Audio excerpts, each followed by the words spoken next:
Olá, pessoal, tudo bom?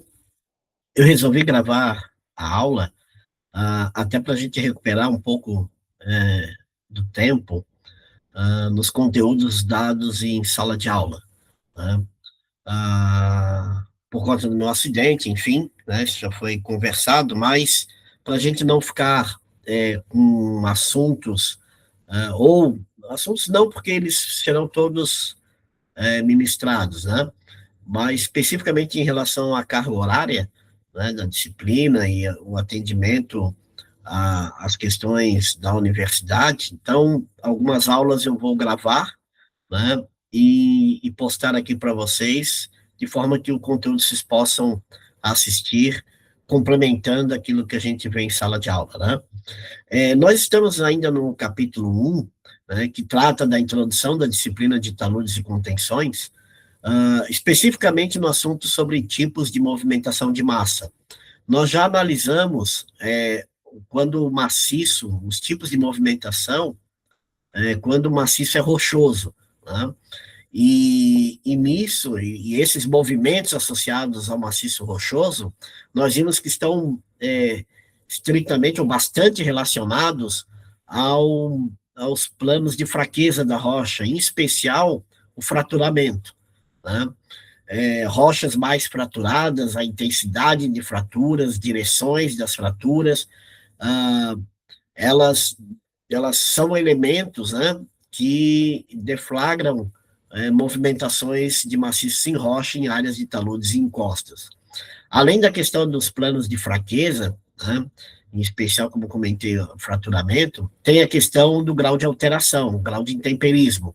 Né, uma rocha mais alterada, uma rocha mais um processo mais avançado de decomposição química, de degradação física, são rochas que estão mais frágeis e mais sujeitos a efeitos de movimentação de massa. Né? Então, são essas duas, a combinação desses dois fatores, né, eu colocaria como os principais causas dos tipos de movimentação de maciços rochosos em áreas de encostas e taludes. Então, né, grau de fraturamento, né, e grau de alteração. Quando avançados, pior para a qualidade da rocha. Tá? Temos ainda no que se refere ao plano de fraqueza, sem esquecer o plano de estratificação das rochas sedimentares, bem como o plano de xistosidade em rochas metamórficas. Ambos são considerados planos de fraqueza também. E quando direcionados na inclinação do talude, são mais suscetíveis à movimentação. Tá? Nós vimos que os tipos de movimentação de maciços rochosos, eles são classificados como queda ou desprendimento de blocos, tombamento e rolamento de matacos. Então, a gente viu isso em sala de aula, né? E eu vou passando um pouco para frente aqui, já que é conteúdo já ministrado, que os desenhos típicos de queda, tombamento e rolamento, né? E aqui exemplos, né, de movimentações de rocha. A gente comentou sobre a questão do estado de Santa Catarina, ser um estado cujo relevo é bastante, né, pela sua formação geológica, né? Nós temos a formação da serra, né, que divide a planície costeira do Planalto Catarinense, né? E essa combinação desse relevo, né, saindo da planície costeira aqui no litoral, né? Subindo a serra numa distância relativamente muito pequena, né? A serra ela passa muito próximo à linha de costa, né? Isso faz com que as rodovias sejam rodovias de serra mesmo, né? Ou seja, com curvas acentuadas, inclinações, né? Verticais, enfim, são rodovias que sempre trazem muita preocupação por conta de todas elas pistas simples ainda, né, infelizmente, mas com cortes em rocha bem pronunciados, né, e que, eventualmente, em eventos de chuva mais intenso e prolongado, tem causado bastante queda, né, e fenômenos associados à queda, desprendimento, principalmente, tá? Então, essas imagens aqui que vocês estão vendo, né, são associadas a quedas de desprendimento de rochas, né? Reparem sempre próximos aí à rodovia. Chama atenção, como eu comentei na sala de aula, esse caso, né, de ter fraturas nessas direções aqui subhorizontais, com fraturas verticais. Então, quando há essa combinação, né, de famílias de fraturas em direções diferentes, a combinação dela pode criar blocos soltos de rocha, né, que podem estar na iminência de queda. Né? Aqui, reparem como o maciço da frente se movimentou, caiu, e ficou um plano de, né, fratura bem liso aqui, né, evidenciando, né, esse plano de fratura nessa direção. Aqui a mesma coisa, já com uma mancha de argila, né, ou seja, de solo preenchendo da fratura, então dá para ver que a rocha, a parte frontal dela caiu, e o que ficou no paredão ali do talude é uma mancha de argila, né? Indicando o material já intemperizado, ou seja, aquela fratura foi preenchida com solo, o próprio material acentuou o intemperismo naquele ponto, então criando um solo entre dois blocos de rocha, né? E é um ponto frágil para efeito de cisalhamento. Então, aqui novo, né, outra queda de rocha, que também talude negativo. Talude negativo é quando a inclinação é para dentro, né, certamente esse bloco aqui, ele está na iminência de queda, não caiu, mas ficou pendurado, sem apoio, né? Então, esses fenômenos, e se tem fraturas, a água percola por essas fraturas e pode, né, deflagrar uma nova queda de material rochoso, tá? Comentamos aqui sobre a geologia, fomos para o tombamento, que aí é uma particularidade do tombamento, é ter família de fraturas verticais, né? Uma rocha colunar, nós chamamos quando há uma rocha com família de fratura, né, pronunciada na direção vertical, é chamado de uma rocha colunar.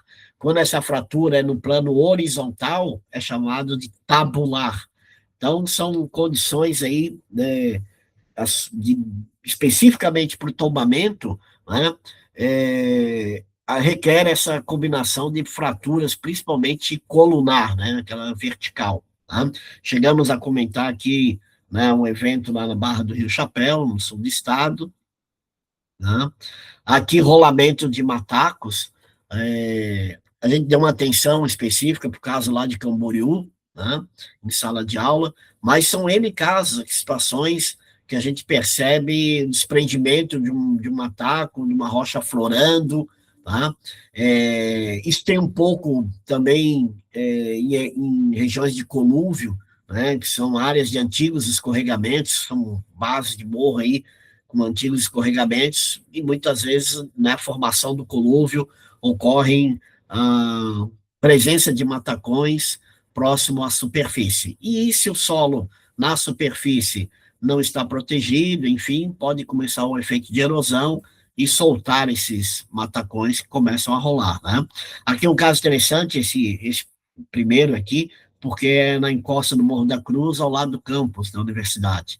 Então, aqui houve, lá embaixo, vocês estão vendo que eu estou com o mouse, né, um pedaço de rocha que se desprendeu, que estava aqui em cima, tá? Então, tem descarpas lá em cima que se desprendem, né?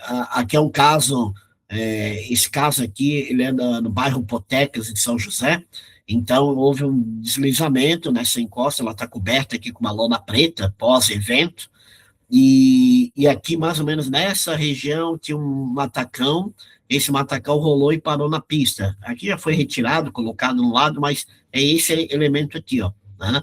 Então, esse elemento, por pouco, né, não rolou e chegou nas casas, né, por muito pouco, tá? Então, o rolamento de matacos, ele é um fenômeno geralmente associado, né, à presença de matacões, lógico, mas também um efeito de exposição do solo, erosão, né, que vai, de alguma forma, deixando esse matacão, esse fragmento de rocha livre para o rolamento, tá? E aí nós entramos, né, na aula passada, na parte de movimentação de massa em solos, né? E agora a gente sai do maciço rochoso e agora quem está se movimentando é o solo. O solo por si só, pela sua formação, ele é um material né, originário da decomposição, degradação de uma rocha, então, por ser um processo de decomposição e degradação, é um material, logicamente, de menor resistência, mais deformação, enfim, é um material em termos de resistência, mecanicamente, né, pior do que os maciços rochosos. Então, eu comento, pô, professor, a gente tem estabilidade em rocha, a gente ficou vendo nas salas de aula os fenômenos de movimentação em rocha, mas a gente achava que um corte numa rocha poderia cortar vertical, né, enfim, sem problema de instabilidade. E a gente acabou vendo que não é bem assim, né? Há rochas que, de fato, permitem um corte com uma altura elevada, inclinação praticamente vertical, e não vai trazer problema algum, né? Mas ela tem que estar nas suas características, desde a sua formação, se é uma rocha com boa resistência, depende muito do processo de formação dessa rocha, da sua mineralogia, mas também dos graus de alteração e fraturamento, né? Então, uma rocha sã, pouco fraturada, com boa resistência, os minerais resistentes, logicamente, que permitem, de fato, cortes verticais, e não vai trazer problema, né? Dificilmente trará algum problema de estabilidade, né? E o solo, por ser um material já proveniente de um processo de decomposição e degradação da rocha, como eu comentei, mecanicamente ele é pior, né? Então ele está mais sujeito, ocorre mais eventos de movimentação de massa de solo do que de rocha, de fato, né?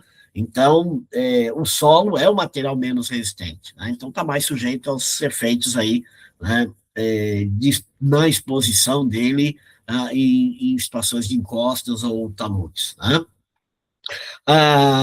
Os movimentos associados a solos, a gente começa com os escoamentos, tá? E o escoamento, ele é um processo, nós chegamos a comentar, a gente viu esse primeiro caso, né, em sala de aula, mas o escoamento, ele lembra o termo escoar, né? E escoar, o material escoar, o solo escoar, ele, de alguma forma, ele muda a sua consistência, muda o seu estado físico, sai do estado sólido, passa para o plástico, no plástico ele já fica deformável, e quando ele entra no estado líquido, ele vira um fluido. E aí o escoamento ocorre, né? Então, o escoamento, esse processo de movimentação de massa de solo, chamado escoamento, ele tem muito a ver com o material solo alterar sua consistência, alterar o seu estado físico. E quando vocês estudarem mecânica dos solos, o capítulo de plasticidade e consistência dos solos, tem muito a ver com o processo de escoamento em taludes, né? Nós vimos em sala de aula, né, que a gente tem lá a reta de crescimento de teor de umidade, a gente chegou a fazer isso lá em sala de aula, né? Aqui o teor de umidade no solo, né? E vocês viram os limites de consistência, em especial o limite de plasticidade, LP, e o limite de liquidez, LL. Talvez tenham visto menos importância o limite de contração, esse LC, tá? Mas esses limites, limite de contração, limite de plasticidade, limite de liquidez, são valores do teor de umidade do solo no qual ou nos quais esse solo muda sua consistência, muda seu estado físico, né? Quando o teor de umidade está abaixo do limite de contração, né, ele está no estado, o solo está no estado sólido, né? Quando ele está acima do limite de contração e abaixo do limite de plasticidade, o solo está na condição que a gente chama de semi-sólido. E, em ambas as condições, ainda, embora possa haver uma perda de resistência ao, né, se transformar do estado sólido para semissólido, mas ainda é um material com boa resistência, um material com pouca deformação, isso caracteriza o solo, né? A mudança do solo, ele começa a atuar de uma forma mais significativa a partir do limite de plasticidade, tá? Quando o teor de umidade do solo, né, vai chovendo, o teor de umidade vai subindo no solo, né, passou o limite de contração, tá? Continua chovendo, infiltrando água no solo, vai subindo o teor de umidade, quando ele passa o limite de plasticidade do solo, né, essa mudança ocorre na consistência passando para o estado plástico. Quando o solo passa para o estado plástico,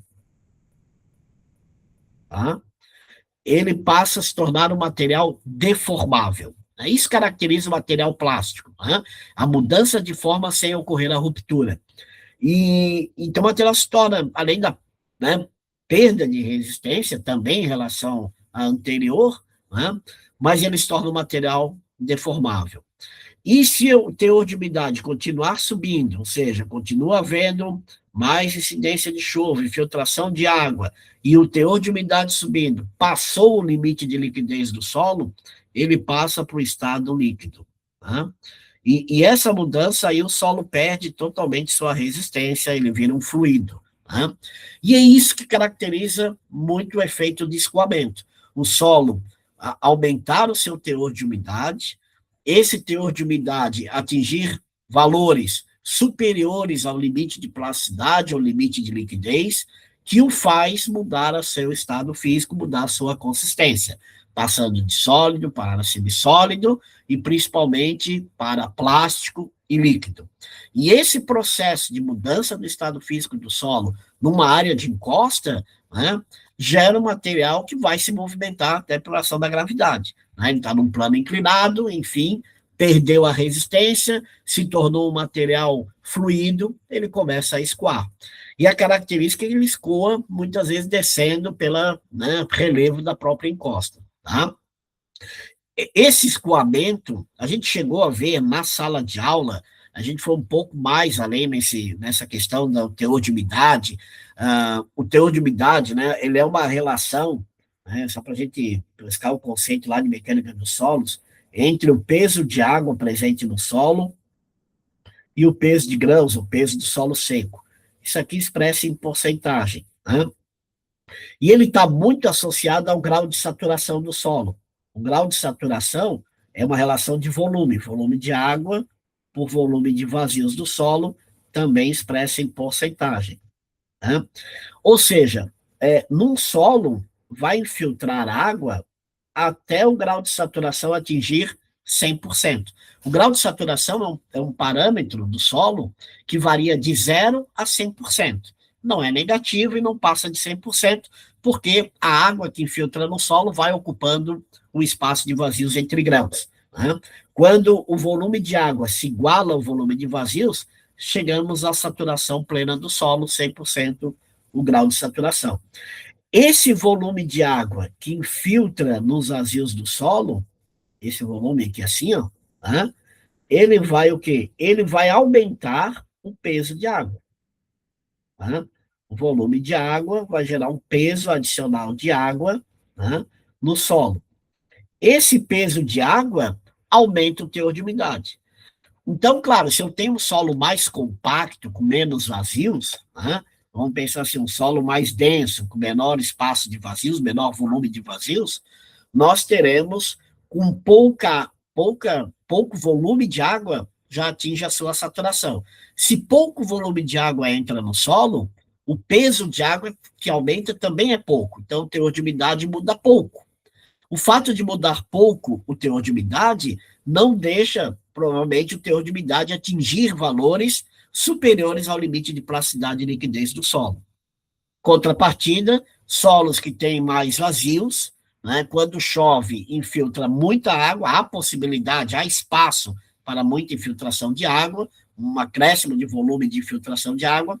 Quanto mais volume de água infiltrar no solo, aumenta proporcionalmente o peso da água no solo. E isso faz aumentar o teor de umidade do solo, né, podendo aí sim atingir níveis superiores ao limite de plasticidade e de liquidez. Essa distância, né, entre os limites de liquidez e plasticidade aqui, ó, né, a distância entre o LL e o LP, é o que nós chamamos de índice de plasticidade. O índice de plasticidade é exatamente a diferença entre o limite de liquidez e o limite de plasticidade do solo. Né? como são valores de teor de umidade, ele é dado sempre em porcentagem. Então, o IP, que é o índice de plasticidade, ele nos dá, né, um solo com alto índice de plasticidade, é um solo que apresenta uma faixa muito extensa nesse espaço entre LL e LP, ou seja, um material bastante plástico. Ele com as variações, porque a variação do teor de umidade ocorre no campo por conta da incidência de chuva, como eu comentei. No caso, a gente passa períodos aqui de chuva mais intensa, prolongada. Santa Catarina tem característica de ter vários eventos de chuvas, né? E em solos com índice de plasticidade maior, isso é um risco maior, né? Então, solos com maior índice de plasticidade são aqueles que, de fato, estão mais sujeitos ao efeito de escoamento, né? Por quê? Porque o teor de umidade sobe e atinge valores já no estado plástico com pouco aumento de teor de umidade, né? Então, esse limite, quanto maior, né, o índice de plasticidade é um indicativo ruim em termos de solo para situação de encostos, também para conformação de aterros, né?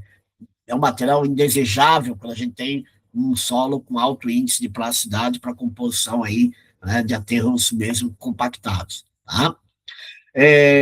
Então, quais são os processos ou a nomenclatura dada para os efeitos, os fenômenos de escoamento do solo em encostas, né? E são dois, embora estejam aparecendo aí na tela três. O rastejo, né? O rastejo, já vou comentar um pouco, né? Ele é um movimento mais superficial e lento, por isso que o nome é dado como rastejo, né? Então, é um movimento bem lento, ele ocorre em termos de centímetros por ano, algo nesse sentido, tá?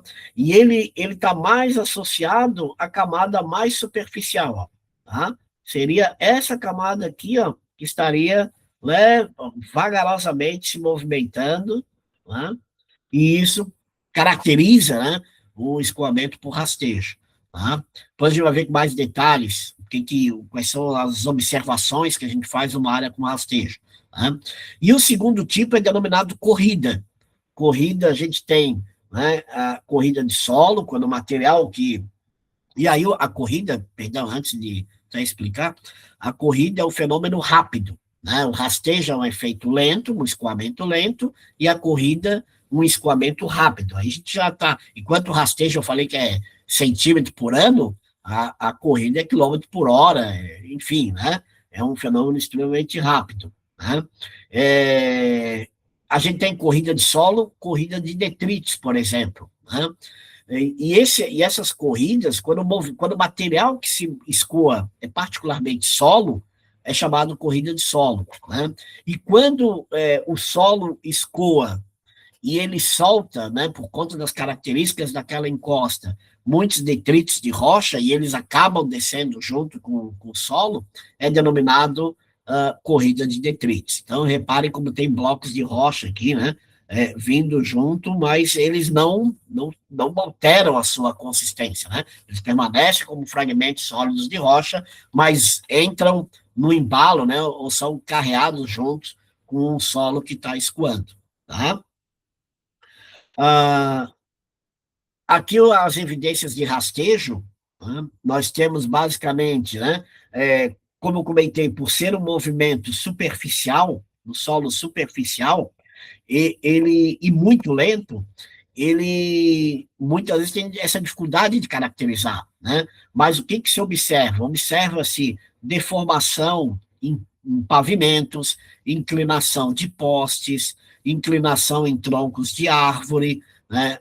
Inclinação de cercas, né? Aqui uma característica bem interessante aqui, né? Essas ondulações, né? Esses degraus de abatimento, vou voltar aqui, né? Quando a gente enxerga esses degraus aqui de abatimento no talude, característica de rajão, como se estivesse ficando enrugado, né? Aqui fotos de cercas inclinadas, né? Nessa imagem aqui inclinação de árvores. A árvore sempre tenta atingir a verticalidade, a direção do sol, né? E aí o chão está se movimentando e o tronco vai, de alguma forma, tentando corrigir esse movimento, né? aqui a gente tem, opa, deixa eu só apagar aqui só para a gente ficar, né? Um outro ponto importante são em edificações construídas em áreas de rastejo, que elas apresentam muitas fissuras, patologias, né? E a pessoa acha que talvez seja até um problema construtivo, um problema de fundação, ou um problema na estrutura, ou na alvenaria, enfim, né? E não, na realidade, uma área de rastejo, toda aquela região está se movimentando lentamente, né? E essa movimentação do solo causa patologia nas edificações. Então, o sujeito vai lá, arruma patologia, daqui a pouco, um ano depois, retorna, né? Então, vai se tornando um processo, né, sem tratamento final, né? Vamos pensar assim. Então, essa é a característica aí do rastejo, né?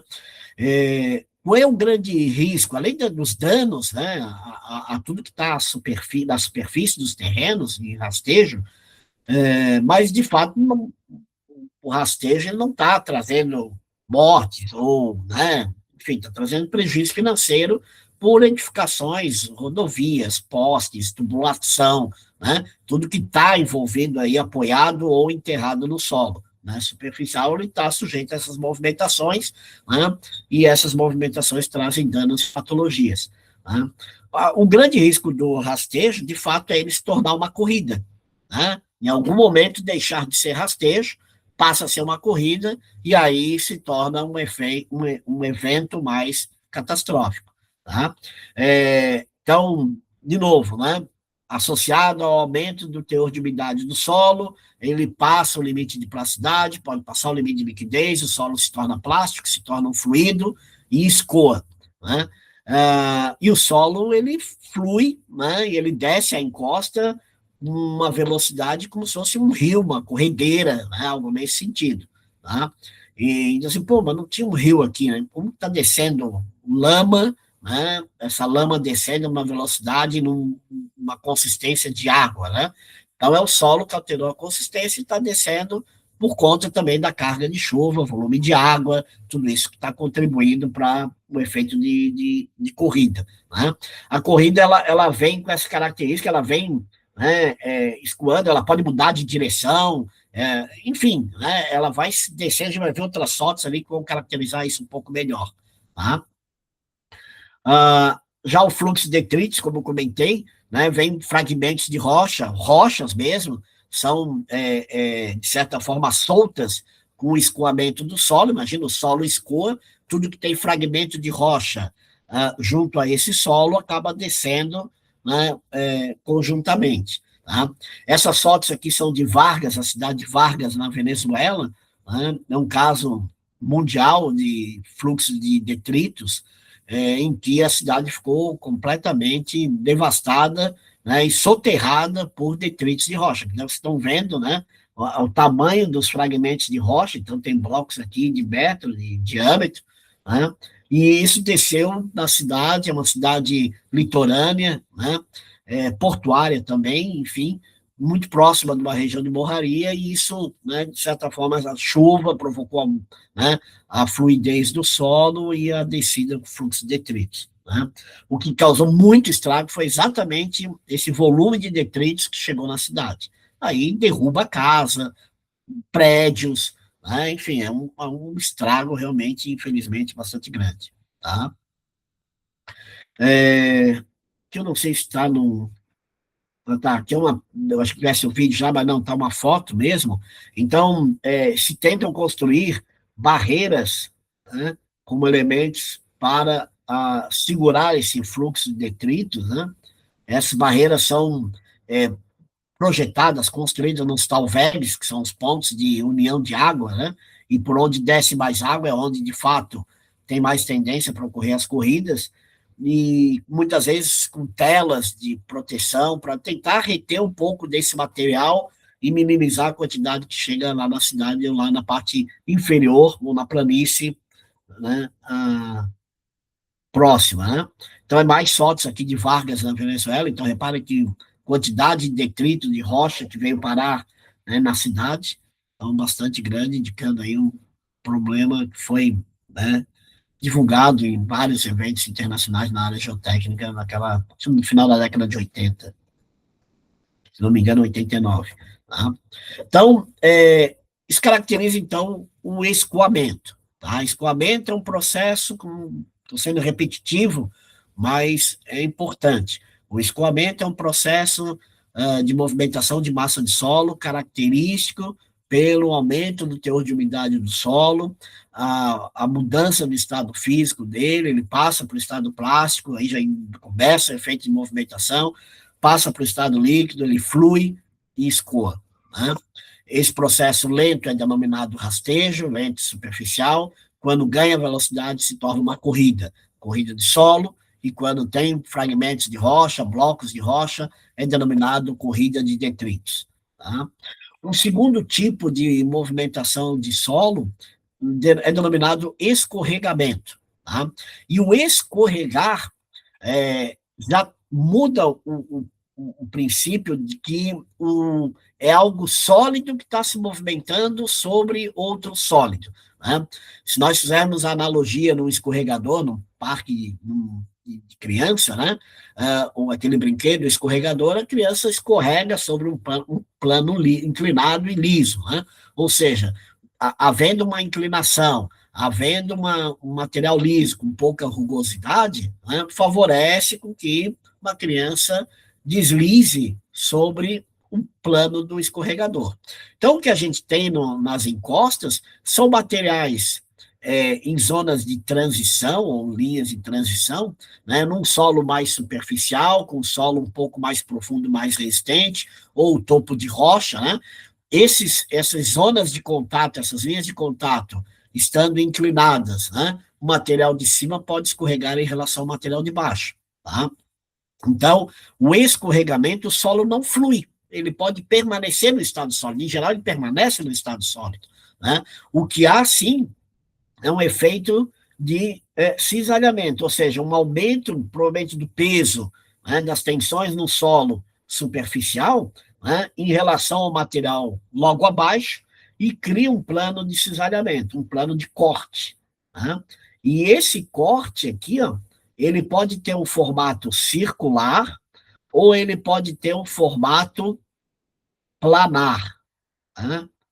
Então, pode ter um formato circular ou planar, que seria uma formação mais reta, né? Plana.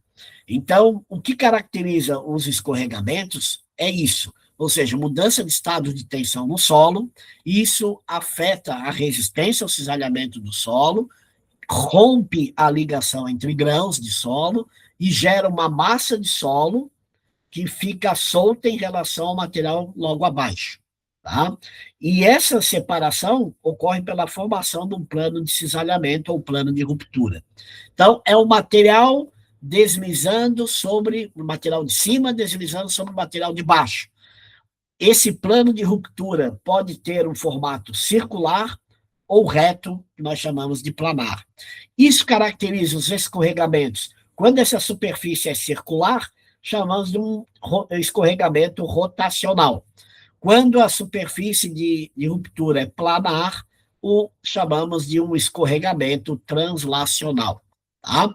Então, translacional ou planar, rotacional ou circular, depende da forma. Tá? Geralmente, os movimentos rotacionais circulares, eles requerem uma massa de solo mais espessa, tá? Enquanto que o translacional ou planar pode ser com solos menos espessos, né? Mais finos, tá? Em termos de espessura, estou comentando. Tá? Aqui fotos, né, de movimentos de escorregamentos rotacional ou circular. Tem uma característica bem interessante que ocorre um abatimento, né, na parte superior e ocorre né, então, deixa eu só voltar aqui para ler, um abatimento na parte superior, ou seja, o solo desce na parte superior e ocorre o erguimento na parte de baixo, né, na frente da rotação. Isso caracteriza muito o processo de rotacional, né? Ou seja, aqui um abatimento e aqui o material sobe. Tá? Então, isso gera um efeito rotacional. Tá? Aqui, reparem que, no caso, na Bahia, né, houve um corte, um grande talude de corte, ele rompeu, mas olha só como o pavimento subiu. Né? E o fato do pavimento ter subido indica que a ruptura passou por baixo da pista e ergueu a pista, caracterizando como um fenômeno, um escorregamento rotacional. E o solo está aqui, ó, né? O solo permaneceu aqui, esse material. Então, houve uma trinca, uma formação de ruptura, né? Começou lá em cima, chegou por baixo da pista e o solo está ali presente, né? Atingindo parte da pista. Né? Nesse outro caso aqui, o abatimento nessa parte superior subiu aqui, mas o solo permanece, né? Sólido ali na região do escorregamento. Tá? O escoamento, né, muitas vezes o que acontece? O escoamento, o solo vem aqui assim, ele escoa, ele vai, pode vir parar até na base da encosta, mas ele pode andar quilômetros de distância. Ele pode chegar, por exemplo, pegar aqui um vale, desviar de. A gente vai ver algumas fotos com essas características, né? Mas ele também pode cair num rio e continuar o movimento, né? O transporte pelo rio. E aí vai assorear, vai depositar no fundo do rio em algum outro ponto, causando o assoreamento. Tá? Então, isso caracteriza bastante a questão do escoamento e o escorregamento. Escorregamento, o solo fica, permanece na base da encosta, né? Infelizmente, muitas vezes soterrando o que tem aqui embaixo. Tá? Aqui, escorregamento planar, né? Então, planos, né, de cisalhamento numa direção aqui muito inclinada, né? Então, a gente tem aqui esse o topo de rocha, que também, o topo de rocha aqui aparecendo, o solo que estava aqui em cima, né? Ele deslizou, ele escorregou e a rocha agora ficou aflorando. Né? Então, aquela capa de solo de material intemperizado, ele escorrega, né, numa direção translacional, né, e vem parar na parte inferior. Né? Aqui já parando, né, na parte inferior da encosta.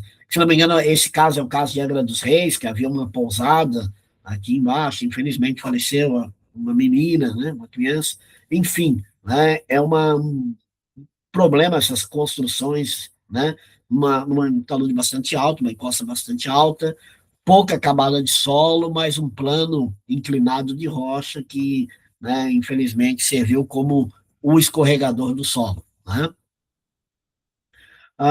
E o terceiro e último tipo de movimentação de solo está associado à erosão. Né? A erosão ela é entendida como um processo, né, de desprendimento ou remoção, transporte e deposição de partículas do solo, causado por agentes erosivos ao longo do tempo. Então, ele não é um movimento rápido. Mesmo como um rastejo, que é um movimento caracterizado como lento, né, a erosão, eu diria que ela é um fenômeno que ele depende fundamentalmente do tempo. Né? Ou seja, os agentes erosivos agem no solo, desprendendo grão a grão, separando grão a grão, né? Removendo-os, transportando e depositando num outro local. Né? E esses agentes erosivos, então, de alguma forma, eles têm que estar em contato com grãos do solo. Né? Então, o desmatamento, queimadas, né, são processos que acabam removendo a cobertura, proteção do solo, deixando-o exposto e favorecendo a ação dos agentes erosivos. Quando o agente erosivo é a chuva, a erosão é pluvial, né? A água do rio é erosão fluvial, o vento causa uma erosão eólica, né? E o mar uma erosão marinha. Né? A gente tem tido muito problema nas praias, né? Perda de faixa de areia de praia, né? Um processo de transgressão do mar, né? Aumento do nível do oceano, transgressão do mar e erosão nas praias. Perda também, infelizmente, perda da cobertura de restinga, né? Aquela vegetação que protege as dunas, protege a areia de praia, né? Aceleração de crescimentos, de construções, também tudo isso favorece a perda de faixa de praia e a denominada de erosão marinha. Tá? Então, esses agentes erosivos, quando encontram, né, solo desprotegido, começa o efeito de erosão. Tá? Esse efeito de erosão, a gente tem algumas etapas, né, e formam cavidades erosivas.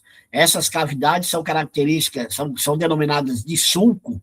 Sulcos são as primeiras ranhuras, as ranhuras superficiais que a gente enxerga no solo exposto, né? Quando essa ranhura, né, começa a crescer, porque a ranhura, né, já é um indício que a água está escoando pelaquele ponto, né, naquela linha, né, que se formou aquela ranhura, aquele sulco que nós denominamos. Quando o efeito do tempo no sulco, nessas ranhuras, faz com que eles vão se aprofundando, vão gerando cada vez ranhuras ou sulcos mais profundos. Quando se torna uma vala, nós denominamos de ravina.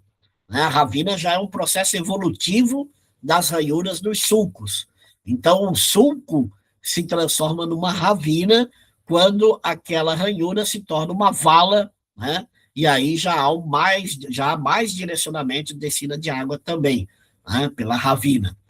E quando uma ravina próxima a outra, né? Então a gente tem aqui assim nessa figurinha, né? Lá o início de ranhuras, lá em cima já nem dá para dizer que são mais ranhuras, isso aqui já dá para caracterizar como ravina, ó, tá? Já dá para ver que são valas por onde está descendo a água, tá?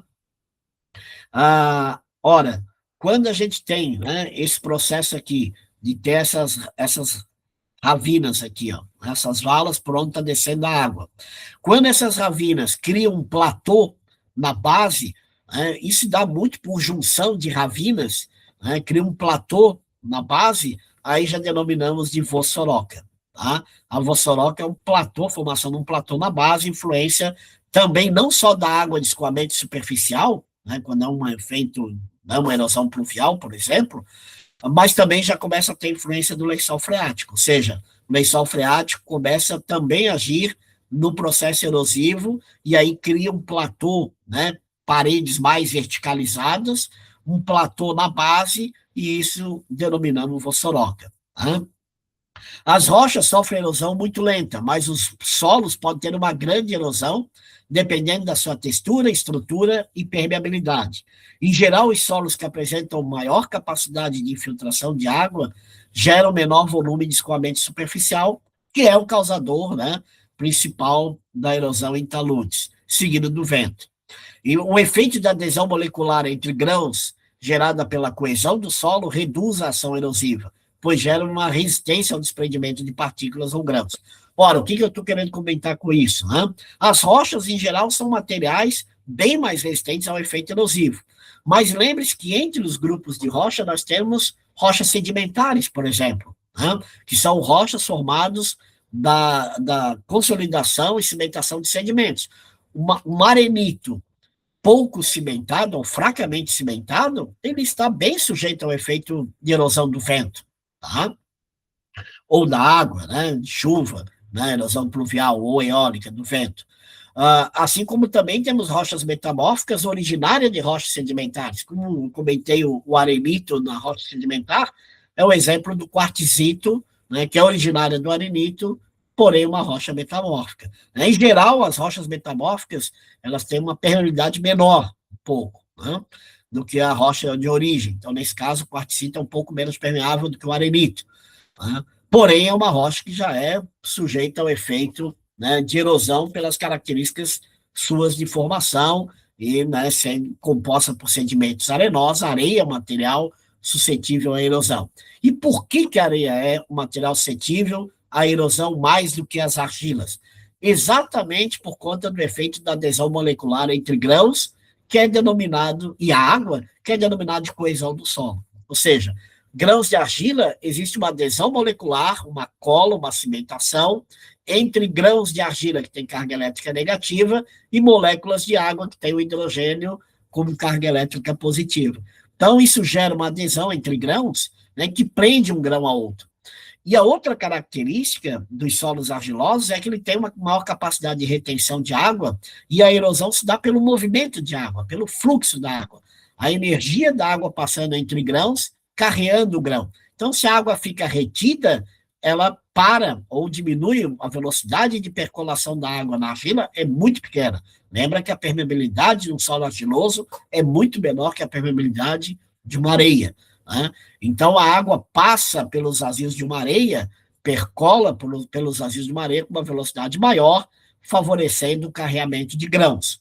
O solo, a água numa argila, ela tem uma característica maior de retenção, a água passa numa velocidade, né, percola numa velocidade muito menor, fica mais tempo ali nos vazios da argila, e a argila tem um fenômeno, né, a parcela de coesão, que é um parâmetro de resistência e cisalhamento importante, principal das argilas. Né? E aí faz com que o solo argiloso seja menos suscetível à erosão do que as areias, né? Que não tenha coesão, porque não, o grão de areia é carga elétrica neutra, né? Não tem a carga elétrica negativa, então não adere, perigo não forma a água, né, aderida ao grão, como no caso das argilas. A água é livre nas areias. Né? A textura, quando a gente fala que a textura do solo é relativo ao tamanho das partículas, um solo é uma textura uniforme, são grãos do mesmo tamanho, desuniforme, grãos de diferentes tamanhos. Grãos de diferentes tamanhos é melhor, né, nesse caso, contra a erosão, do que grãos uniformes, né, porque aí geram mais vazios os grãos uniformes. A estrutura, o arranjo e o agrupamento de partículas, né, a permeabilidade tem a ver com o fluxo de água, né, a percolação, característica de infiltração e percolação de água, né, no espaço de vazios entre grãos. E a coesão é a adesão molecular entre grão de argila e a água, né, criando essa capacidade, essa resistência ao cisalhamento a mais nos solos argilosos. Então, em areias, as areias são materiais mais suscetíveis a processo erosivo do que as argilas. O silt, ele é um material mais fino, mas ele não, por ser grãos menores, não tem o atrito entre grãos tão elevado quanto as areias e não tem a coesão como as argilas, porque a carga elétrica do grão não é negativa, como nas argilas. Então, o silt é um material também bastante problemático no que se refere a efeito de erosão e resistência ao cisalhamento, principalmente em áreas de encosta. Tá? Então, aqui, né, um pouco voltando a essas características, né, dos tipos lá do movimento, do processo erosivo. Então, os agentes erosivos agem na remoção gradual dos grãos do solo, transportando-os, né, e formando as cavidades erosivas, sulcos, ravinas e vossorocos. Que eu desenhei, né, só um pequeno detalhe, que os sulcos são as pequenas ranhuras, a formação de valas, já temos aqui na indicação do sulco, as ranhuras, as valas já são ravinas, daqui a pouco uma vala se une a outra, formando um platô, né, e aí já é denominado vossoroca, e aí já tem a influência do lençol freático, derrubando o solo, aumentando aqui, acelerando o processo de expansão da vossoroca. Isso é um item importante, gente, que depois vai mostrar aqui, mas quanto maior a cavidade erosiva, quanto mais avançada, mais difícil é o tratamento também. Né? Quando a água de escoamento superficial desce uma encosta, ele tem uma velocidade no topo, no meio maior e na base maior ainda. Então, quanto maior a velocidade de escoamento da água, maior a energia para remoção dos grãos para iniciar a erosão. Então, a água desce uma encosta, enquanto o processo erosivo ocorre no sentido oposto, regressivo. Ou seja, os grãos na base da encosta são removidos primeiro. A erosão começa por aqui e vai subindo a encosta conforme a água vai descendo. Então, um processo regressivo em relação à descida d'água. Né? O que eu estava comentando é que o processo aqui dá para ver a foto com o sulco, né? As ranhuras, aqui já a formação de ravinas bem pronunciadas, aqui já vossoroca, né? Processo se torna, quanto maior a evolução da erosão, se torna mais difícil o processo de contornar. Né? Num processo de sulco, é simples, só faz um tratamento vegetativo, implanta dispositivo de drenagem, enfim, né? Quando é ravina, já tem que haver alguns sistemas de barreiras, porque a água da chuva, a tendência é que ela vá pelo fundo das ravinas, né? E ela exclui use a própria ravina como um elemento, claro, ela foi formada, a própria ravina foi formada pelo fluxo da água, né? Então vai haver uma maior concentração de água passando pelo fundo das ravinas. Aí tem que interceptar ou diminuir a velocidade de descida d'água, né? Então são feitas barreiras, paliçadas, com um saco de solo cimento, saco com sementes, plantio de espécies, de vegetação, com o objetivo de quê? De reter essa água, o grão do solo que é erodido aqui, já parar logo aqui, não lá embaixo, né? Enfim, são processos que conseguem reverter, né, um processo de ravina. Já a Vossorock é um processo bem mais complexo, né? Pela sua magnitude, extensão, ó, dimensões, né? Muitas vezes já tem alturas aqui de dezenas de metros de altura, expansão pode atingir, né, centenas de metros de extensão, aí se torna um processo bem mais complicado. Muitas vezes, a alternativa é até inundar a Vossorock, né? E como ela vai sempre regressivo, vai crescendo esses efeitos erosivos, né, eles podem estar próximos a edificações, casas, bairros, e isso trazer risco à população, tá? Como é o caso, são os casos nessas fotos, tá? Então, o processo erosivo não foi contornado no seu início, né, e agora já está atingindo estrada, está atingindo ruas, está atingindo casas, né, e se torna um processo bem mais complicado de reverter ou de contornar, tá? Então, como eu comentei, muitas vezes tem que, vamos jogar um aterro aí, vamos aterrar tudo isso, tem que ter drenagem, tem que ter uma série de aspectos, né, muitas vezes associado ao meio ambiente, o pessoal né, trabalha na área, né, ambiental, também na forma, né, de especificação de vegetação, enfim, né, existe aí um cenário que se torna cada vez mais preocupante e difícil de contornar quando a gente já tem Vossoroccas, tá? Então, a gente tem aí diversos processos, né, de movimentação de massa de solo, né, rastejo, escorregamentos, queda, corrida, né, que está um pouco misturado, característica de cada movimento, né. Eu gosto de um pouco entender, deixa eu só aqui, ó, né, nesse slide um pouco sobre a velocidade de um rastejo, a velocidade de uma corrida, né? Então, a gente estava falando aqui de, né, 0,006 metros por ano, então, a gente está falando de, como comentei, 6 centímetros por ano, né? Enfim, são até metro por ano, né? De uma forma muito lenta, né? Aqui é associado a metro por ano até metro por mês. Acho que metro por mês já começa a se tornar um processo de rastejo, mas já com rastejo, né, uma incidência de velocidade maior, né? Mas quando se torna rápida, aí denomina como corrida, né? E é usado o termo creep, lá no slide, eu até voltar, que eu vi ali o termo creep, mas é usado o creep para rastejo, tá? Debris flow, para fluxo de detritos, né? E o creep é uma denominação para caracterizar o movimento lento, né? E o flow, logicamente, é a corrida, né? Então, são efeitos, né, estão bem associados à velocidade do escoamento do solo, tá? Então, aqui há várias publicações, eu reuni algumas publicações aqui que trazem características do que é um movimento lento, do que é um movimento rápido, né? Varnes, 78, né? Aqui outra publicação, 94, aqui da GeoRio, né, no Rio de Janeiro, 99, né? Enfim, né, caracterizando aí, se vocês terem uma ideia sobre a movimentação de solo, né? Então, gente, era isso, né? Eu espero que vocês, né, assistam o vídeo. A gente vai, na terça-feira, avançar mais, retomar o assunto relacionado à movimentação de solo, mas eu já quero terminar esse assunto também na próxima terça-feira, para a gente iniciar a parte tipos de estrutura de contenção, tá bom?